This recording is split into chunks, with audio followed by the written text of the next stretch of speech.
এক কানাডার প্রবাসী বাংলাদেশে ২৮ বছর বয়সে এসে বিয়ে করবেন বলে দেশে আসছেন। বাবা মা তাড়াহুড়া করে মেয়ে খুঁজছেন। মেয়ে হতে হবে বাঙালি, লম্বায় ৫ ফুট ৩ থেকে ৫ ইঞ্চি, এর কমও না বেশিও না, রং ফর্সা কিংবা উজ্জ্বল শ্যামলা, উচ্চ বংশ, পড়ালেখায় অনার্স পাস। ১৬ আনা চাই পরিবারের। ৩ মাসের বাংলাদেশের ভ্রমণ, ১ মাসের মাথায় মেয়ে ঠিকঠাক। ১৬ আনা পেয়েছিল কিনা জানি না, তবে ছেলের জল করা চোখ দেখে মনে হলো যা চেয়েছে তার চেয়ে বেশি গুণবতী মেয়ে পেয়েছেন। সবাই আগ্রহ নিয়ে দাওয়াত পাওয়ার আগ্রহ করছিল। দাওয়াতের উদ্দেশ্য মুরগির রোস্ট চিবানোর জন্য না, ১৬ আনা পারফেক্ট মেয়েটাকে দেখার। শুনেছিলাম কথাও অনেক এগিয়েছে, তবু কেন জানি ছেলেটা পরিবার নিয়ে কানাডায় ফিরে চলে গেল। মেয়েটাকে আর বিয়ে করল না।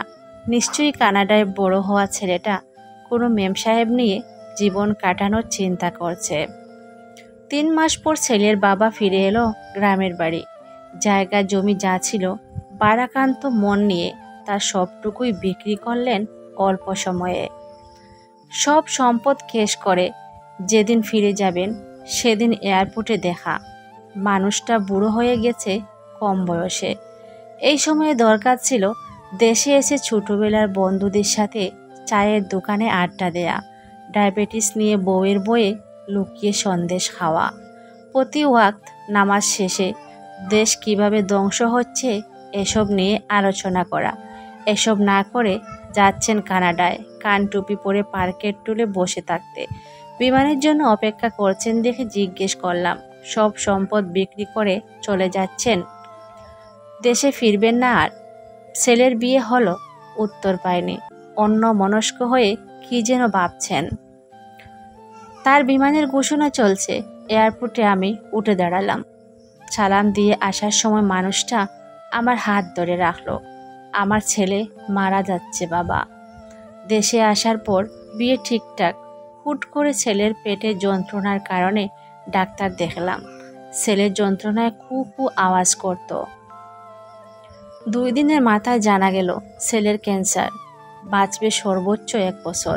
কানাডায় নিয়ে গেলাম উন্নত চিকিৎসা করাবো। সেই সুযোগ নেই। কঠিন রোগ শরীরে লুকিয়েছিল। এখন দামি ওষুধ, দামি হাসপাতাল দিয়ে যতদিন বেঁচে থাকে সব বিক্রি করে নিয়ে যাচ্ছি। আমার ছেলের জন্য দোয়া করো বাবা, অলৌকিক কিছু যেন হয়। মানুষটার বিমান ছেড়ে দিবেন, লম্বা পা দিয়ে চলে যাচ্ছেন। চোখে পানি নেই, হয়তো সব পানি শুকিয়ে গেছে। আমি স্তব্ধ হয়ে দাঁড়িয়েছিলাম। কিছুই বলার ছিল না। ছেলেটা ১ মাসের মধ্যেই মারা গেল। অলৌকিক কিছু বাঁচাতে আসেনি। যেদিন তার মৃত্যুর খবর শুনেছি সে রাতে তার ফেসবুকে দেখলাম মৃত্যুর ২ দিন আগে তার স্ট্যাটাস ছিল ২ লাইনের একটা ১০০ কোটি টাকার দামি বাক্য, যদি তোমার একটা সুস্থ শরীর থাকে তবে সৃষ্টিকর্তার কাছে আর কোনো অভিযোগ করো না। শিক্ষা আমরা তখনই পাই যখন খাই ধোঁকা। শিক্ষা পেয়েও যে আবার ঠকে সে বড়ই বোকা। মানুষের মন হলো কবরস্থানের মতো, ভিতরে কি চলছে কেউ জানে না।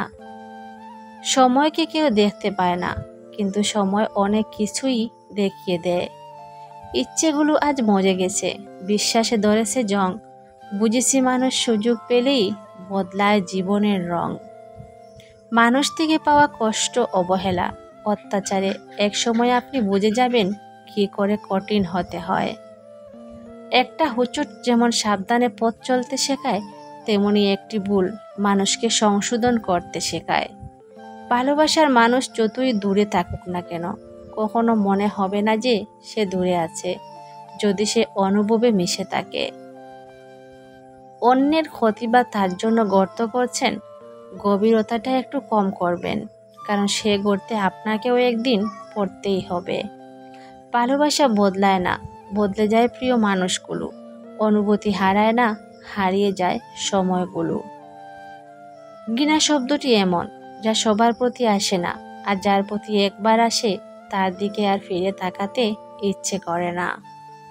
মধ্যবিত্তের শখ করার বয়সে ধৈর্য ধরা শিখতে হয়। সময় তো চলে যায় নদীর স্রোতের মতো, বয়ে যায় শুধু কিছু মুহূর্ত।